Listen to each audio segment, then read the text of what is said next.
नमस्कार, खबर भारत देख रहे हैं आप। मैं हूं आपके साथ प्रियंका गुप्ता। खबरों की ओर बढ़ेंगे, लेकिन इससे पहले एक नजर डाल लेते हैं अब तक की सुर्खियों पर।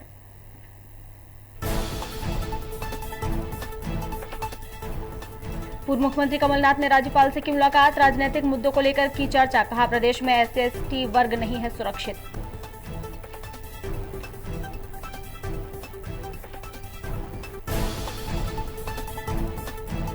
चिकित्सा शिक्षा मंत्री विश्वास सारंग का बयान। कोरोना की तीसरी लहर के लिए हम हैं तैयार। केंद्र सरकार ने 24,000 करोड़ देने का किया प्रावधान।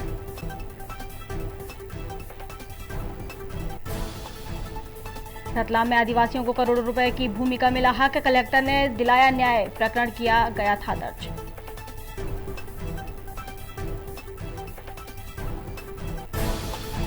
राजधानी के चिकित्सालयों में ऑक्सीजन प्लांट बनाने की घोषणा। JP अस्पताल में शुरू होगा ऑक्सीजन प्लांट का कार्य। PM केयर फंड से जारी की गई राशि।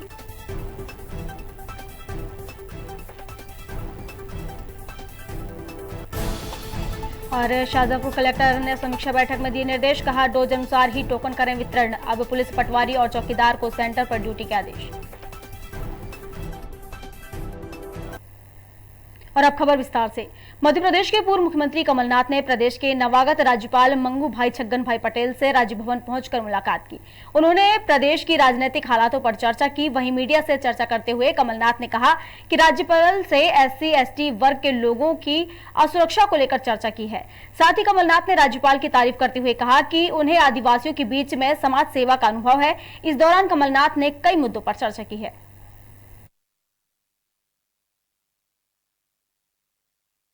अभी भेंट करी, उन्हें अवगत कराया कि हमारे प्रदेश के अनुसूचित जनजाति SC/ST कितने असुरक्षित हैं। कितनी घटनाएं हुई हैं, ये देश के इतिहास में नहीं हुई। राज्यपाल जी ने ट्राइबल्स के बीच में समाज सेवा का काम किया है, उनको अनुभव है समाज सेवा का। तो मैंने उनसे निवेदन किया कि आपका प्रयास रहे, आपकी प्राथमिकता रहे कि हमारे SC/ST प्रदेश के सुरक्षित रहें। इतनी बड़ी संख्या में SC/ST कहीं नहीं है, ये किस तरह सुरक्षित रहे। मैंने उनको अवगत कराया कि आज अपने प्रदेश का हर वर्ग परेशान है। हमारा किसान परेशान है, हमारा छोटा व्यापारी परेशान है, नौजवान बेरोजगार घूम रहे हैं। बेरोजगारी घट नहीं रही, बेरोजगारी बढ़ रही है। हमारी अर्थव्यवस्था चौपट है, हमारी आर्थिक गतिविधि समाप्त है। तो कहाँ घसीटा जा रहा है हमारा प्रदेश, ये आज बहुत बड़ी चिंता का विषय है। सर, आप OBC आरक्षण को लेकर भी आपने ट्वीट किया है। मैंने ट्वीट किया क्योंकि OBC आरक्षण के बारे में हमने ही कदम उठाया था, और मैं ये उम्मीद करता हूँ, मांग करता हूँ सरकार से कि इसे जो हमने नीति बनाई थी ये इसको लागू करें। तो सर, क्या सही पैरवी नहीं कर पाए? सही पैरवी देखिए, जो बात है छिपी नहीं है। आज जो मैं कह रहा हूँ, मुझे ये बयान या घोषणा के माध्यम से नहीं कहना। आज जनता गवाह है, आज जनता गवाह है अपना प्रदेश कहाँ है और कहाँ जा रहा है। सर, नेमावर का मुद्दा भी उठाया आपने राज्यपाल के सामने। मैंने तो सब मुद्दे उठाए कि ये तो एक उदाहरण है। ऐसे तो कितने सारे उदाहरण हैं। हाई कोर्ट ने, ग्वालियर ने जजमेंट दिया कि ये CBI को दिया जाएगा। मध्य प्रदेश के चिकित्सा शिक्षा मंत्री विश्वास सारंग ने जारी बयान में कहा कि हम सब मिलकर कोशिश करेंगे कि कोरोना की तीसरी लहर न आए, लेकिन तीसरी लहर आती है तो उसकी लड़ाई के लिए केंद्र सरकार ने 24,000 करोड़ रुपए देने का प्रावधान किया है। वहीं मंत्री सारंग ने कहा कि मुख्यमंत्री शिवराज सिंह चौहान के नेतृत्व में तीसरी लहर को रोकने की तैयारी कर ली गई है। इस दौरान सारंग ने कमलनाथ पर भी तंज कसते हुए कहा कि कमलनाथ पूरे कोरोना काल से गायब रहे हैं और अब बयानबाजी कर रहे हैं। इस दौरान सारंग ने मीडिया से कई मुद्दों पर चर्चा की है। और संभावित तीसरी लहर की तैयारी पूरी चौक चौबंद कर दें। सॉरी, हमने विगत दिनों से ही माननीय मुख्यमंत्री शिवराज सिंह चौहान जी के निर्देश पर मध्य प्रदेश की संभावित तीसरी लहर की तैयारी पूरी कर ली है। जैसा हम पहले बता चुके हैं कि हम संस्थागत प्लानिंग कर रहे हैं। हर हेल्थ इंफ्रास्ट्रक्चर की हम प्लानिंग रिपोर्ट बना रहे हैं। हम समुचित मात्रा में बिस्तरों की वृद्धि कर रहे हैं। हम ये सुनिश्चित कर रहे हैं कि यदि बच्चों में यह संभावित तीसरी लहर का प्रभाव पड़ता है तो बच्चों के ICU पीको की समुचित व्यवस्था हो, ऑक्सीजन की समुचित व्यवस्था हो, हेल्थ वर्कर की हम ट्रेनिंग पर पूरा ध्यान दे रहे हैं। बच्चों के अभिभावकों के अस्पताल में रहने से लेकर उनकी ट्रेनिंग तक हम सब स्तर पर काम कर रहे हैं। और उसके अलावा केंद्र सरकार ने जो कल हमें पैकेज दिया है, देश को पैकेज दिया है, मध्य प्रदेश में वो किस तरह से लागू होगा और उसको लेकर हमें क्या कुछ करना है, इसकी हम पूरी प्लानिंग। कहते हैं भगवान के घर देर है मगर अंधेर नहीं। 60 वर्षों से अपने हक की लड़ाई लड़ रहे आदिवासी थावरा के लिए यह सही साबित हुई। आपको बता दें कि रतलाम जिले में कलेक्टर कुमार पुरुषोत्तम की संवेदनशीलता ने गरीब थावर और उसके भाइयों को उसकी करोड़ों की बेशकीमती भूमि वापस दिलवा दी है, जो अन्य व्यक्तियों के द्वारा कब्जे में कर ली गई थी। दरअसल 1987 में तत्कालीन एसडीएम द्वारा आदेश पारित किया गया था, तब जाकर वर्ष 1961 का विक्रय पत्र शून्य घोषित किया गया और भूमि आदिवासियों को दिए जाने का आदेश जारी हुआ। वहीं कलेक्टर ने बताया कि एसडीएम को आदेशित किया गया है कि अगर आदिवासी थावर और उसके भाइयों की भूमि पर किसी अन्य व्यक्ति द्वारा कोई हस्तक्षेप पुनः किया जाता है तो उस पर एट्रोसिटी के तहत प्रकरण दर्ज किया जाएगा।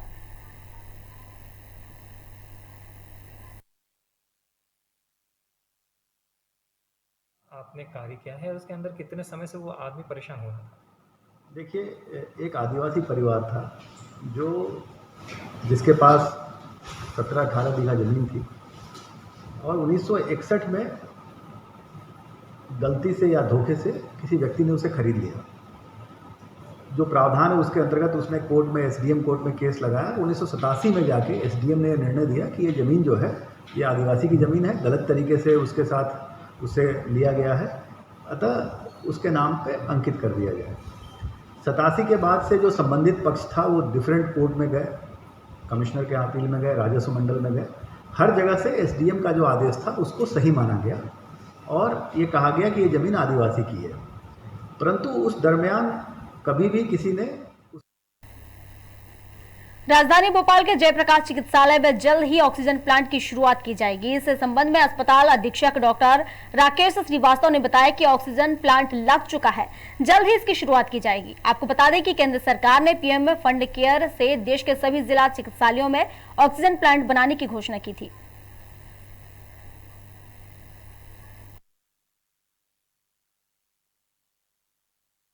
अधिकतर बीमारियां जो सीजनल बीमारियां हैं और अब जो पूरा अस्पताल खुल गया तो सब तरह की बीमारियां जो पूर्व में आती थी वही बीमारियां अभी आ रही हैं। कोविड के मरीज तो काफ़ी कम हो गए हैं, लगभग तैयार पूर्णता की और अक्सर है। लगभग उम्मीद है कि अगले हफ्ते में ये तैयार हो जाएगा और इसमें ट्रेनिंग भी होना है, ट्रेनिंग भी हो रही है। ये दूसरा प्लांट भी लगभग खुदाई शुरू हो गई है तो वो भी उसकी तैयारी हो रही है। जो अभी हो रहा है जो इसको तैयार होने की स्थिति में है, लगभग इसमें 1000 लीटर पर मिनट बनेगी और दूसरे में भी 1000 बनेगी। शाजापुर में वैक्सीन सेंटरों पर लगातार मारपीट और धक्का मुक्की की शिकायतें मिलने के बाद कलेक्टर ने प्रशासनिक अमले को तत्काल निर्देश देते हुए वैक्सीन सेंटरों पर समुचित व्यवस्था करने और सेंटरों पर अनावश्यक भीड़ को नियंत्रण करने के लिए पुलिस पटवारी और चौकीदार की ड्यूटी लगाने के आदेश जारी कर दिए हैं।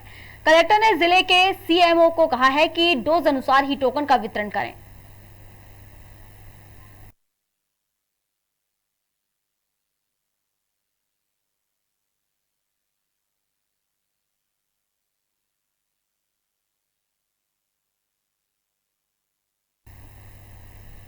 मध्य प्रदेश के सिवनी जिले में राज्यसभा सांसद ज्योतिरादित्य सिंधिया को केंद्रीय मंत्रिमंडल में नागरिक उड्डयन केंद्रीय मंत्री नियुक्त किए जाने की खबर से सिंधिया समर्थकों सहित भाजपा कार्यकर्ताओं में हर्ष और उल्लास का माहौल देखा गया।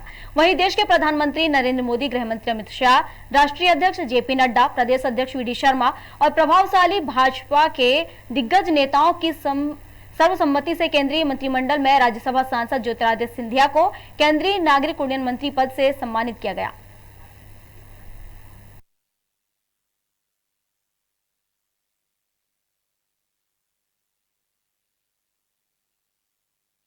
के नाम से जाने जाते हैं। जब भी विकास में कुछ अवरुद्ध होता है तब महाराज सामने आते हैं और जब हमारे महाराज ने निर्णय लिया कि प्रदेश में विकास नहीं हो पा रहा है, जो वादे किए गए थे उनको पूरा नहीं किया गया, तो महाराज ने निर्णय लिया।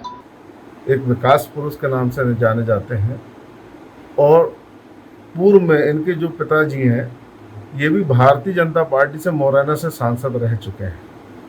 इनकी माताजी हमारे संस्थापक सदस्यों में है, विजय राजे सिंधिया। तो ऐसा नहीं है, ये परिवार मतलब ज्योतिरादित्य जी भी जो आए वो अपने परिवार में लौट के आए और ये हम लोगों के लिए भी खुशी का विषय है। और केंद्रीय नेतृत्व का भी आभार है कि उन्होंने उनको एक जिम्मेदार विभाग दिया, नागरिक उड्डयन मंत्रालय। तो ऐसा हम महसूस करते हैं कि हमारे जिले में भी कुछ ना कुछ विकास के कार्य होंगे। बहुत बहुत धन्यवाद। विकास नहीं कर रही थी मध्य प्रदेश का, देश का विकास नहीं कर पा रही थी, तब ज्योतिरादित्य सिंधिया जी ने तय किया कि वे मध्य प्रदेश में विकास करना चाहते हैं और उनके क्षेत्र की जनता, ग्वालियर चंबल संभाग की और अपने पूरे मध्य प्रदेश की जनता यह चाहती थी कि विकास हो, मध्य प्रदेश में विकास हो। लेकिन विकास कार्य कांग्रेस सरकार नहीं कर रही थी, तो उन्होंने यह तय किया, अपने सहपाठी और अपने सहायक विधायकों के साथ में भारतीय जनता पार्टी की सदस्यता ली और भारतीय जनता पार्टी की सरकार मध्य प्रदेश में बनाई। उनका मुख्य उद्देश्य मध्य प्रदेश में रहकर आम जनता की सेवा करना और विकास कार्य को लेकर चलना है। मेरा ऐसा मानना है कि ज्योतिरादित्य सिंधिया मध्य प्रदेश ही नहीं, पूरे देश में सेवा कार्य करना चाहते हैं और आज भारतीय जनता पार्टी केंद्र नेतृत्व ने उन्हें कैबिनेट मंत्री का दर्जा दिया है, तो निश्चित तौर पे मोदी सरकार की टीम पर अपने ज्योतिरादित्य सिंधिया जी विकास कार्य करेंगी। और चलिए अब आपको बता दें कि शाहजहांपुर जिले में काली सिंध नदी पर 7.5 करोड़ की लागत से बने घटिया स्टॉप डैम निर्माण का मामला सामने आया था और इस मामले को लेकर खबर भारत ने बड़ी ही प्रमुखता से दिखाया था इसे, जिसके बाद खबर भारत का असर हुआ और कलेक्टर ने ठेकेदार पर घटिया निर्माण के लिए कार्रवाई के निर्देश जारी किए हैं। आपको बता दें कि शाहजहांपुर जिले के सेमडीधाम आश्रम के पास काली सिंध नदी पर स्टंप डैम का निर्माण किया जा रहा था, लेकिन बारिश के पहले ही स्टंप डैम की दरारें पड़ने लगी थी, जिसकी शिकायत ग्रामीणों ने कलेक्टर से की, लेकर सीएम हेल्पलाइन तक की गई थी।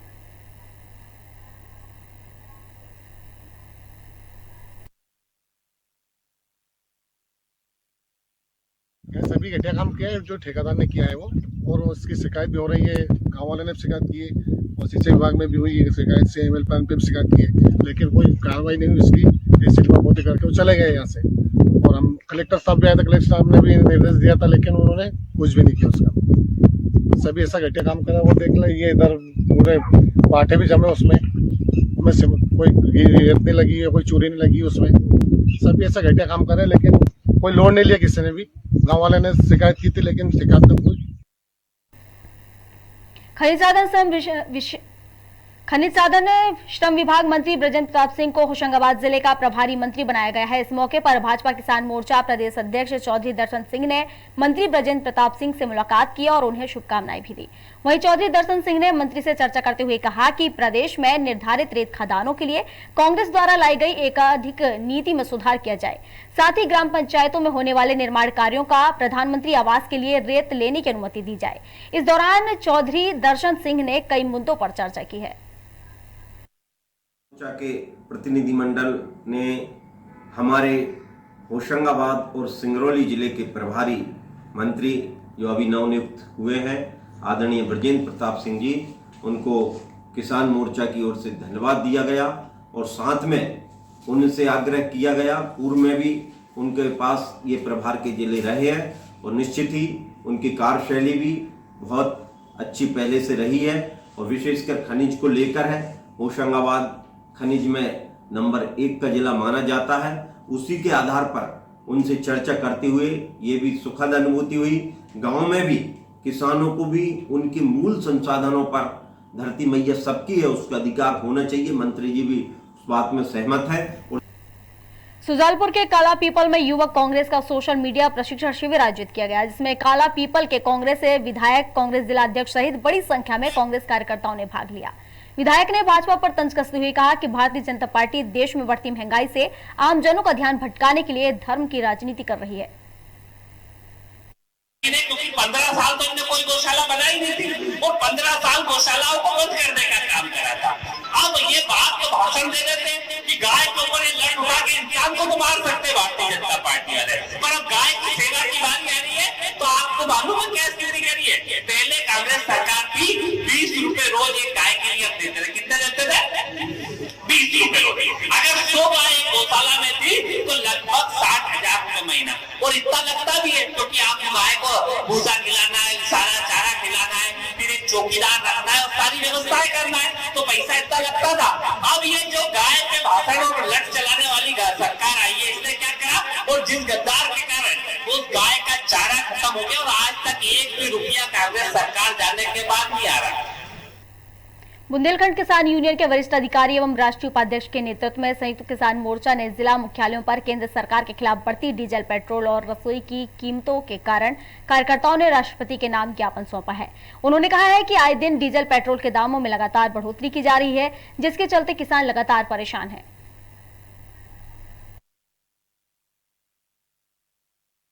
आपका नाम क्या है? मेरा नाम ब्रजेश यादव, बुंदेलखंड किसान यूनियन जिला महामंत्री टीकमगढ़। आपने ये ज्ञापन दिया जो तहसीलदार महोदय खरगापुर को, तो ये किस बारे में आपने ज्ञापन दिया? ये हमारे बुंदेलखंड संयुक्त किसान मोर्चा की प्रमुख मांगे हैं कुछ कि जो काले कृषि बिल हैं वो वापस किए जाएं, MSP का कानून बनाएं, बिजली बिल व पराली बिल 2020 रद्द करें और डीजल, पेट्रोल व रसोई गैस की कीमतें आधी की जाएं। इसके चलते किसान और अन्य आदमी परेशान हैं, इसलिए हमारे माननीय राष्ट्रपति महोदय से मांग है कि डीजल की बढ़ती कीमतों में जो है किसान को राहत दिलाएं। रतलाम जिले के कलेक्टर कुमार पुरुषोत्तम ने कलेक्ट्रेट सभा कक्ष में प्राइवेट स्कूल संचालकों की बैठक आयोजित की, जिसमें उन्होंने स्कूल संचालक को फीस में बढ़ोतरी नहीं करने के आदेश दिए। साथ ही कहा कि पिछले वर्ष जो फीस ली गई थी वही फीस इस वर्ष भी ली जाएगी और स्कूल संचालक किसी को भी फीस के अभाव में टीसी देने से मना नहीं करेंगे। वहीं कहा कि अभी मात्र ऑनलाइन कक्षाएं संचालित होंगी। कोरोना की तीसरी लहर की जब तक आशंका है, स्कूल खोलना संभव नहीं है। आपको बता दें कि कलेक्टर ने स्पष्ट रूप से कहा है कि निर्देश का पालन नहीं करने पर कार्रवाई की जाएगी। बैठक में अपर कलेक्टर श्रीमती जमुना भिड़े, जिला शिक्षा अधिकारी KC शर्मा, सहायक संचालक लक्ष्मण सिंह देवड़ा उपस्थित रहे।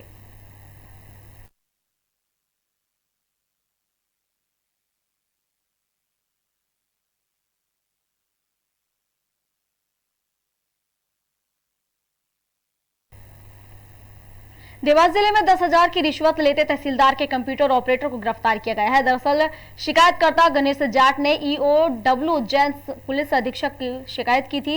जमीन नामांतरण के लिए हाट पिपलिया तहसील में कंप्यूटर ऑपरेटर, जो तहसीलदार के रीडर का काम भी देखता है, उसे 10,000 रुपए की रिश्वत की मांग कर रहा था, जिसकी शिकायत EOW में की गई थी। जिसके बाद EOW ने कार्रवाई करते हुए आरोपी सचिन विश्वकर्मा को मौके पर 10,000 की रिश्वत लेते रंगे हाथों गिरफ्तार किया है।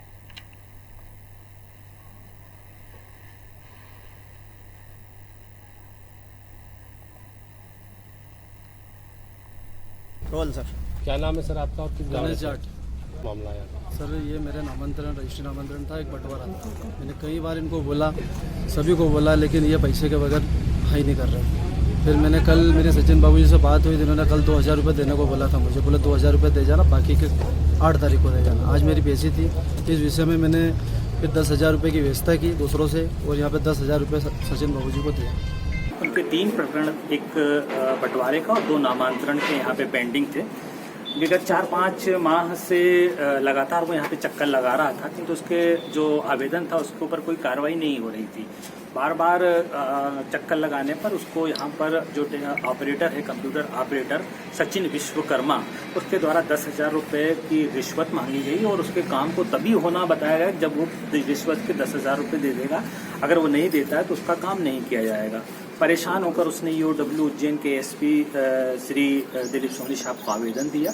उस आवेदन के आधार पर उसकी तस्दीक की गई। तस्दीक में ये पाया गया कि सचिन के द्वारा उक्त तीनों नस्तियों के निराकरण हेतु 10,000 रुपये की रिश्वत की मांग की जा रही है।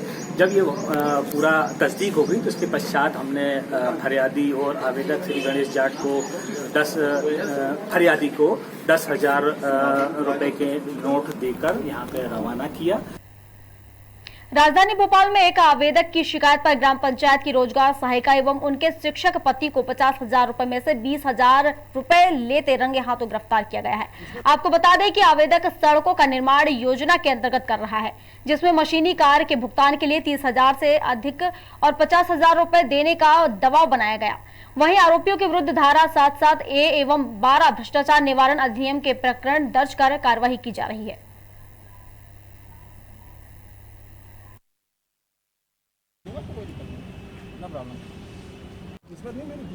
हाँ ठीक है, ठीक। वो जो आपका है वो हम बात कर लेंगे।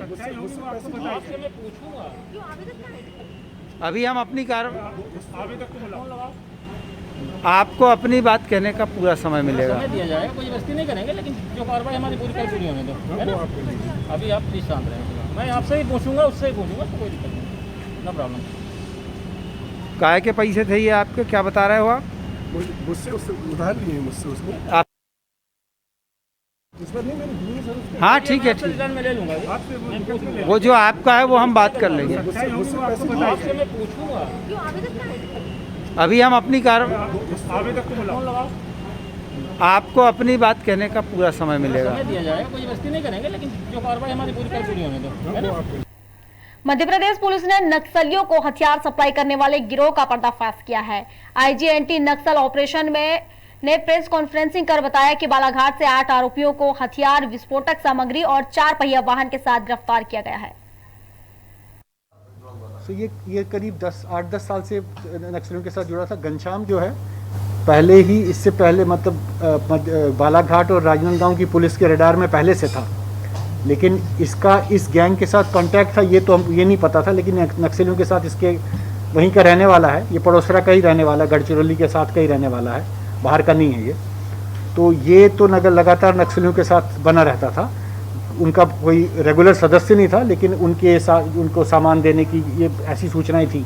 लेकिन ये अभी इसमें जो बड़ा खुलासा ये हुआ कि ये इनका आर्म्स और एक्सप्लोसिव्स का कंड्यूट भी घनश्याम। ये 25 लाख रुपए जो संजय को मिले थे, जो बेसिकली जो आर्म्स राजस्थान से लाता है और फिर घनश्याम को सप्लाई करता है, घनश्याम के थ्रू नक्सलियों को सप्लाई करता है। इसको इसने टोटल इसने बोला कि 4 बड़ी खेपें और 7-8 बार इसने वेपन्स दिए हैं उनको। ये अभी की घटना है, तो अभी हम देख रहे हैं इसमें, अभी हम और हर एक आदमी का आपराधिक रिकॉर्ड वगैरह सब मंगा रहे हैं, राजस्थान से मंगा रहे हैं, महाराष्ट्र से। अभी हम एसपी बालाघाट जो है वो एसपी गोंदिया से भी अभी चर्चा कर रहे हैं और छत्तीसगढ़ से भी चर्चा कर रहे हैं।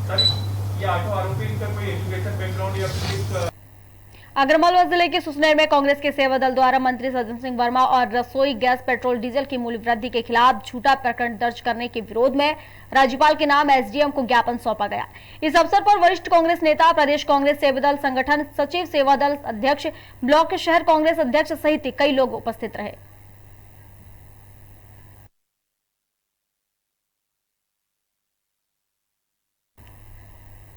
रतलाम जिले के जावरा में 3 बालकों का लापता होने का मामला सामने आया है, जहां काल बेलिया समाज के 3 बच्चे लापता बताए जा रहे हैं।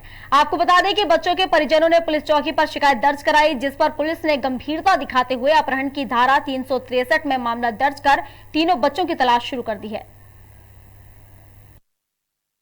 3 बालक हैं जो ढोडर चौकी के क्षेत्र के हैं, नाथ समाज के हैं, जो कल सूचना मिली हमें रात को कि 3 बच्चे हैं उसमें, और वो सुबह से ही गायब हैं।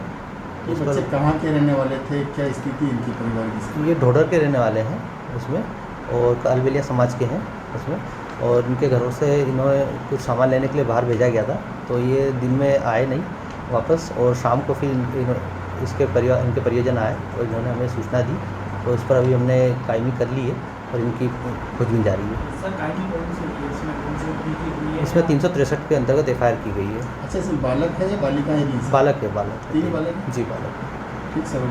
आटा पोटली डालने वहाँ से चले गए, क्या कहाँ गए हमको ही पता नहीं है, ढूंढ के हम परेशान हो गए, मिले ही नहीं। अच्छा, इसके लिए आपने रिपोर्ट भी दर्ज करवाई? हाँ, तो क्या बोले साहब? सब बोले हम ढूंढ रहे हैं, पता लगा लेंगे। तो जहाँ पे वो गए थे उनको पूछा आपने? हाँ, पूछा। हाँ, तो उन्होंने क्या बताया? वो बताया पोटली डाल के चले गए हो, तो मिले ही नहीं है, वापस आए नहीं पोटली। अच्छा, तो उसके बाद में आपने रिश्तेदारी में तलाश करी? हाँ, तो उन्होंने बोला नहीं आया। कल सुबह 9 बजे जी। तो आटे की पोटली लेके निकला था, गेहूँ लेके जी। तो सुबह से भी घर नहीं आया जी। मैंने 4 बजे काम से आया, मैं मजदूरी करके जी।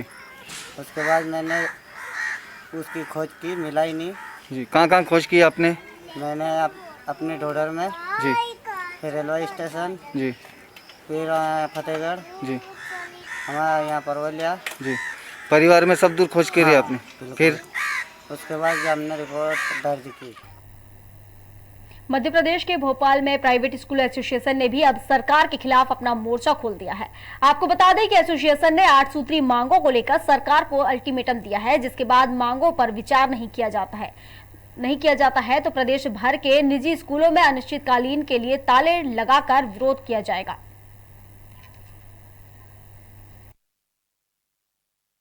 प्रेस कॉन्फ्रेंस का उद्देश्य यही है, सरकार का पास हमारा जो परेशानी आपका माध्यम से पहुंचाना है।